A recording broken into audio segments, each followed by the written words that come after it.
Kathryn, thanks so much for taking the time to talk to me today. Happy to be here. All right, so first things first, you had been diagnosed with COVID-19. How did you get the virus? So we had been traveling and got back into the country, and I woke up with a really high fever. I took my temperature and it was 102. And yeah, cognitive abilities kind of go out the window with COVID too. And I was having a little trouble breathing and trouble walking. When I walked, I got very short of breath. Okay. And so were there any other symptoms that you had besides the fever and the trouble breathing and the coughing? I had, I really wasn't coughing too much, but I had a terrible headache.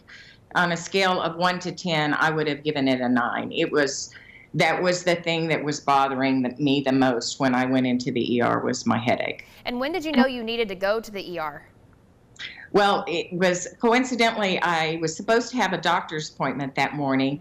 And so I was debating about that, and then went online and read the latest guidelines. And, you know, it was pretty obvious that I had some of the markers for COVID-19. So we chose to take me to the ER.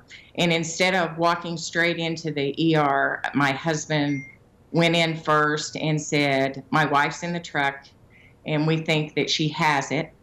So they came out to get me, and the person was gowned and double gloved and all the new criteria, and they put me in a wheelchair and wheeled me up to the ER, and then there until they totally cleared the ER.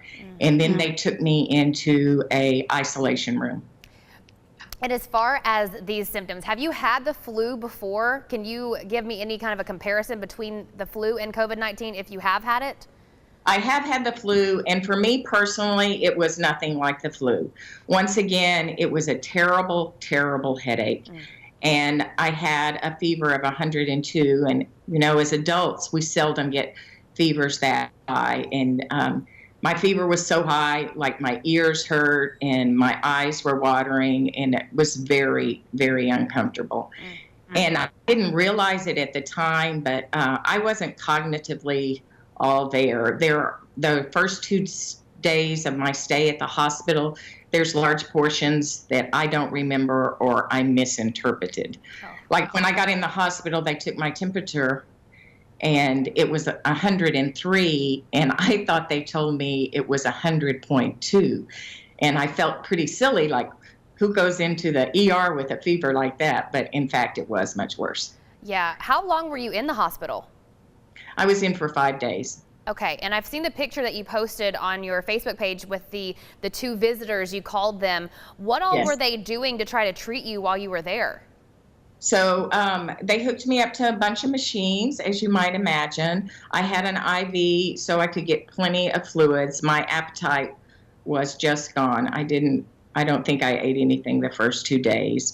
And they were really monitoring closely my oxygen levels. When I came right in, they gave me a chest x-ray, and my chest x-ray was okay. It wasn't great. And so I got one of those every day.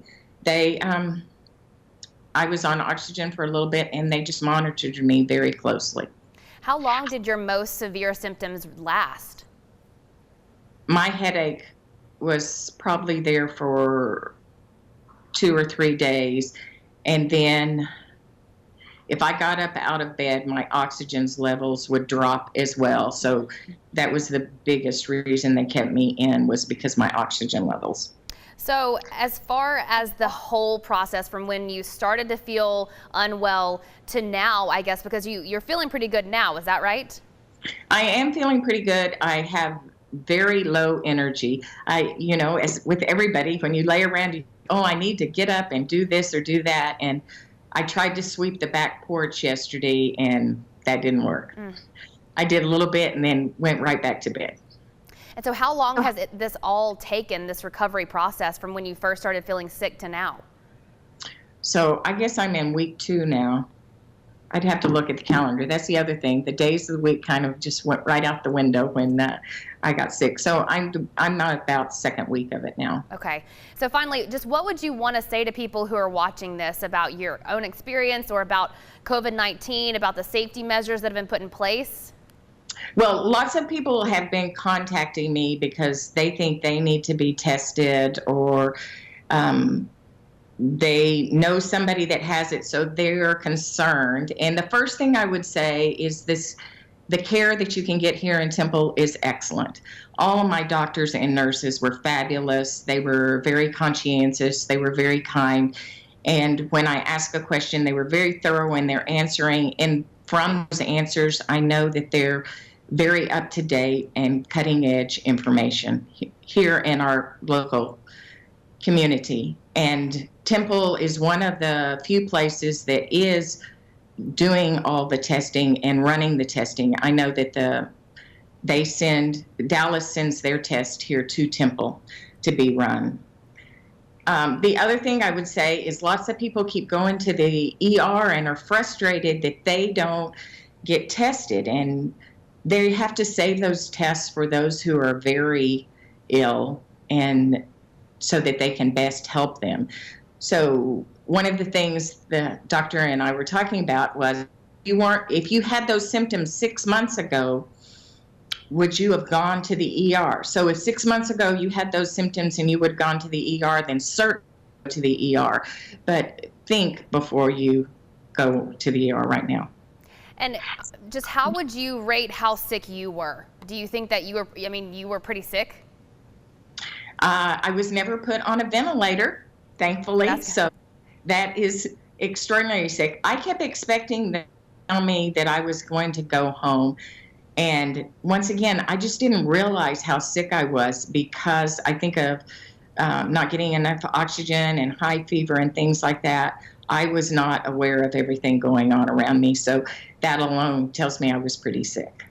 And it was very scary once I got into the ER and they came in and started hooking up all the different machines to me and asking some pretty hard questions about what I was willing to let them do to help me get better. So that was pretty startling. Yeah.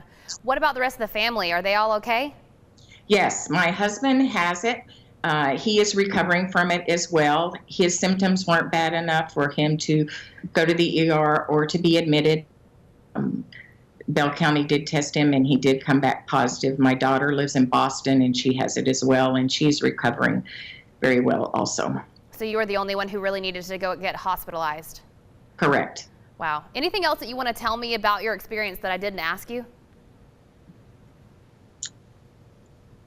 It takes a long time to get over. That's about it.